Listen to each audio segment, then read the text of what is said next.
Good morning, and welcome to the Daily Article Podcast from Denison Forum. It's Wednesday, August 26th, 2026. This is an automated reading of today's daily article authored by Dr. Jim Denison. Today's article is titled, Dolly Parton Dies at the Age of 80.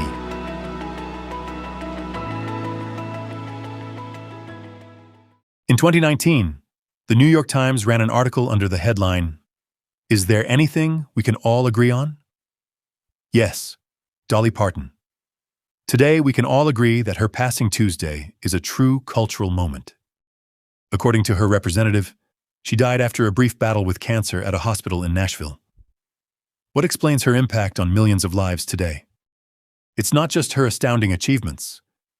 She was inducted into the Country Music Hall of Fame in 1999, the Songwriters Hall of Fame in 2001, the Rock and Roll Hall of Fame in 2022, and was awarded the National Medal of Arts in 2005. She won 11 Grammy Awards, 3 Emmy Awards, and an honorary humanitarian Oscar last year. It's not just her background. Dolly was born on January 19, 1946, the fourth of 12 children in a one-room cabin on the banks of the Little Pigeon River in Sevier County, Tennessee. My wife and I saw a replica of the cabin when we visited her theme park some years ago, and we remarked on what it must have been like to raise so many children in so small a space. Her father was a tenant farmer who was so poor that he had to pay the doctor who attended her birth with a sack of cornmeal. She grew up without plumbing, heat, or electricity, but with a passion for music. In her autobiography, Dolly Parton, Songteller, My Life in Lyrics, she said, "Most of us in the household learned to play early on. Every time anybody showed up, any uncle or aunt who knew how to play an instrument, I'd have them show me how to play a little bit on the banjo, the guitar, the autoharp, or whatever instrument was around. When she was around 5 years of age, she wrote her first song. She began singing on radio and television at the age of 10. She made her recording debut and first appearance at the Grand Ole Opry at the age of 13. 5 years later, she became the first person in her family to graduate from high school.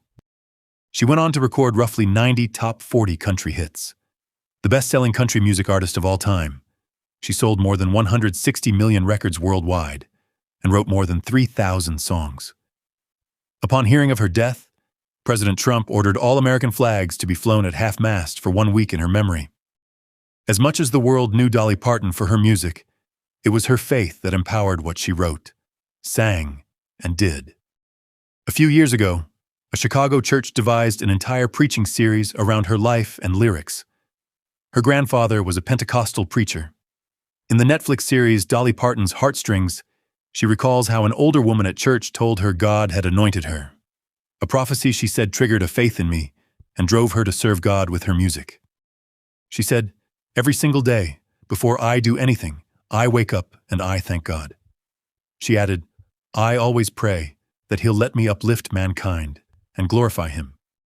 Among her many charitable endeavors, her imagination library is especially significant. She established it in 1995. To date, more than 300 million books have been distributed to babies and small children. Dolly explained, quote, "When I was growing up in the hills of East Tennessee, I knew my dreams would come true. I know there are children in your community with their own dreams. They dream of becoming a doctor or an inventor or a minister. Who knows? Maybe there is a little girl whose dream is to be a writer and singer.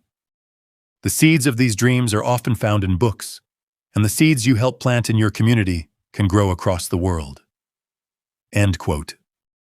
The apologist Douglas Gruthise recently published a profound analysis of human identity in our fallen culture. He opened with this statement by the British intellectual G.K. Chesterton. Quote, "Every man has forgotten who he is. One may understand the cosmos, but never the ego. The self is more distant than any star. Thou shalt love the Lord thy God, but thou shalt not know thyself. We are all under the same mental calamity. We have all forgotten our names. We have all forgotten what we really are." End quote. As Dr. Gruthise explains, our secularized society has imbibed the existentialist claim that existence precedes essence, meaning that we exist in the world and later define our essence or meaning for ourselves. By contrast, he writes, the truth is that each person was brought into the world as a particular person with a particular human nature. He quotes Psalm 103, "Know that the Lord, He is God. It is He who made us, and we are His." Dolly Parton knew from childhood who she was made to be by God and never departed from that mission. She viewed herself first and foremost as a songwriter, telling the New York Times in 2002, "Writing's just as natural to me as getting up and cooking breakfast. I ain't never far away from a pencil and paper or a tape recorder. I write every day, even when I'm on a plane, in the tub, or on the bus. It burns in me." When we are true to our God-given purpose, loving God and people through our gifts and passion, His Spirit will connect our hearts to others. There will be an authenticity to our words and actions, our character and conduct, and like the first believers, others will know that we have been with Jesus. If you watched or heard Dolly Parton perform, what you felt was more than her talent. It was her heart, her love for God and for people. Her famous line in Steel Magnolias described her heart for others. "I have a strict policy that nobody cries alone in my presence." Her advice to others was simple: find out who you are and do it on purpose. How will you follow her advice today? Thank you for listening to the Daily Article Podcast.